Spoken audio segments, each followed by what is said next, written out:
동화책 마지막 장은 보통 그리고 모두 행복하게 살았답니다로 끝나잖아요. 근데 만약에 그 화려한 해피엔딩 바로 다음 장에서 모든 게 와르르 무너진다면요. 정말 상상도 하기 싫죠. 오늘 우리가 들여다볼 이야기가 바로 그런 이야기입니다. 느헤미야 13장 축제가 끝난 뒤에 시작된 진짜 위기, 그 끝나지 않은 개혁에 대한 이야기 속으로 한번 들어가 보시죠. 지금 화면 한번 보실까요? 왼쪽은 정말 엄청난 축제 분위기죠. 이게 바로 느헤미야 12장의 모습입니다. 환호와 기쁨이 넘쳐요. 그런데 오른쪽을 보세요. 바로 다음 장인 13장인데 분위기가 완전히 다르죠? 한 사람이 폐허 속에서 절망하고 있어요. 아니, 불과 한 장 차인데 도대체 이 사이에 무슨 일이 있었던 걸까요? 모든 게 정말 완벽해 보였거든요. 그런데 바로 그 순간 아주 작은 틈이 벌어지기 시작합니다. 그게 뭐였냐면 이 모든 개혁을 이끌었던 리더, 바로 느헤미야가 잠시 자리를 비워야 했던 거예요. 그리고 지도자가 사라진 그 순간 부패는 기다렸다는 듯이 스며들기 시작했습니다. 그러니까 느헤미야가 무려 12년 동안이나 예루살렘의 총독으로 있으면서 성벽도 다시 세우고 공동체를 완전히 재건했단 말이죠. 정말 대단한 업적이에요. 그런데 이제 왕한테 보고를 하러 잠시 바벨론으로 돌아가야만 했던 겁니다. 문제는 바로 이거였어요. 이 잠깐의 공백, 이 짧은 시간이 오랫동안 숨죽이고 기회를 엿보던 그 부패 세력에게는 다시 뿌리 내리기에 아주 완벽한 타이밍이 되어버린 거죠.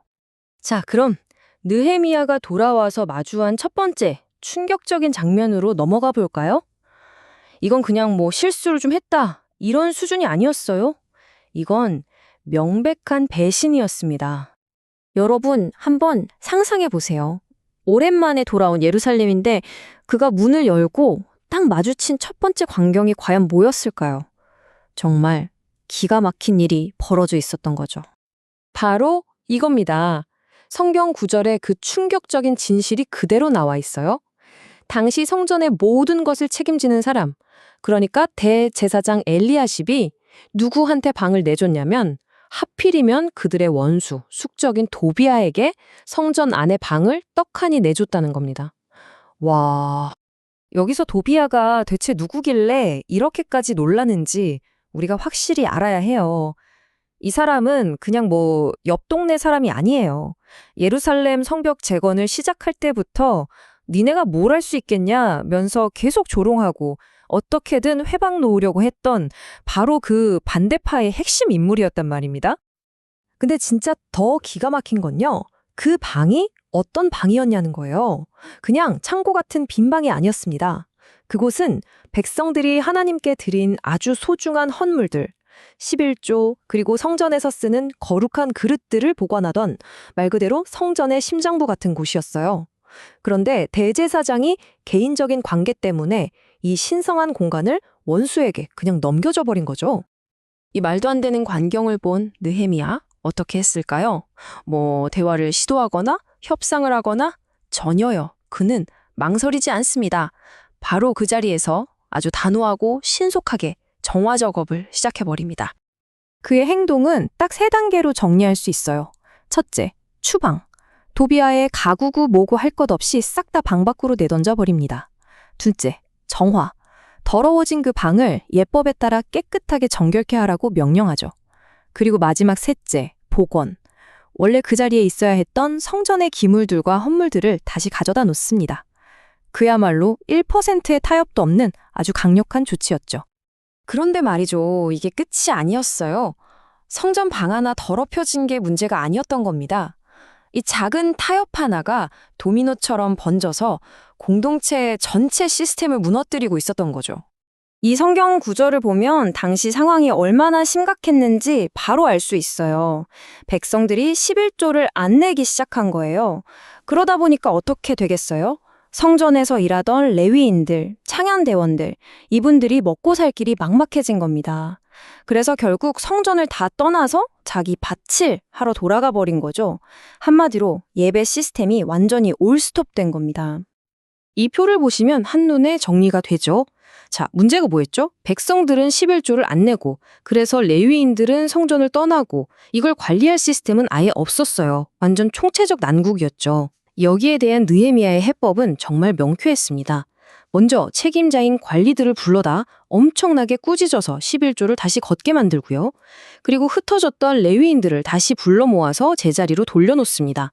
그리고 가장 중요한 것, 이 문제가 반복되지 않도록 믿을 만한 사람들을 창고지기로 임명해서 아주 투명하고 공정한 분배 시스템을 딱 만들어버리죠. 여기서 우리가 진짜 주목해야 할 점이 있어요. 느헤미야는 그냥 이게 무슨 짓이야 하고 화만 내고 끝난 게 아니라는 겁니다. 그는 영적인 타락을 바로잡는 동시에 완전히 망가져버린 행정 시스템까지 다시 세웠어요. 이 두 가지, 그러니까 영적인 문제와 현실적인 문제를 함께 해결하는 것. 이게 바로 진짜 리더의 모습 아니겠습니까? 자, 그럼 느헤미야는 도대체 어떤 마음으로 이런 일들을 했을까요? 그의 행동 뒤에 숨겨진 그 속마음을 한번 들여다볼게요. 이 모든 일을 끝낸 후에 그가 하나님께 올리는 아주 짧은 기도가 있는데 거기에 그의 진심이 다 담겨 있습니다. 바로 이 기도입니다. 이 기도가 그가 했던 모든 개혁에 찍는 도장과도 같아요. 그는 하나님께 자신을 기억해 달라고, 자신이 행한 선한 일들을 지워버리지 말아달라고 간구합니다. 어떻게 보면 나를 기억해 달라는 이 기도가 좀 교만하게 들릴 수도 있어요. 내가 이렇게 대단한 일을 했으니 알아주세요. 이런 뜻으로요. 근데 그게 전혀 아닙니다. 이건 오히려 자기 힘으로는 안 된다는 걸 처절하게 깨달은 리더의 외침에 가까워요. 자기가 아무리 이렇게 뜯어고치고 바로 세워놔도 돌아서면 또 무너질 수 있다는 걸 너무나 잘 알았던 거죠. 그래서 사람들의 박수갈채가 아니라 오직 하나님만이 이 모든 과정을 기억해 주시기를 바랐던 겁니다. 자, 그럼 이 이야기에서 우리가 얻을 수 있는 첫 번째 교훈은 뭘까요? 바로 이겁니다. 거룩함은 협상 대상이 아니다. 우리가 절대로 넘어서는 안 되는 선, 신성하게 지켜야 할 경계선은 그 어떤 이유로도 타협할 수 없다는 거죠. 그리고 두 번째 교훈은 이거예요. 아주 작은 타협이 결국 모든 것을 무너뜨린다. 생각해 보세요. 대제사장 엘리야십이 그냥 킹구니까 방 하나 정도는 뭐 했던 그 작은 호의가 결국에는 성전이 더럽혀지고 예배 시스템 전체가 멈춰서는 정말 끔찍한 나비 효과를 불러온 겁니다. 그리고 마지막 세 번째, 아마 오늘 이야기에서 가장 중요한 핵심일 텐데요. 개혁에는 끝이 없다는 겁니다. 느헤미야 12장에서 그렇게 화려하게 축제를 벌였다고 해서 모든 게 완성된 게 아니었어요. 진짜 개혁은 한 번의 멋진 이벤트로 끝나는 게 아니라 날마다 깨어 있으면서 끊임없이 지켜내야 하는 과정이라는 걸 이 이야기가 너무나도 명확하게 보여주는 거죠. 결국 이 오래된 이야기는 오늘을 살아가는 우리 한 사람 한 사람에게 아주 날카로운 질문을 던지고 있습니다. 여러분의 마음, 여러분의 삶이라는 성전은 안녕하신가요?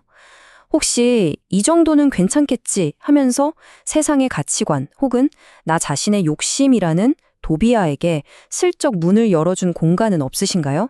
이건 다른 누구도 아닌 바로 우리 각자가 스스로에게 답해야 할 질문일 겁니다.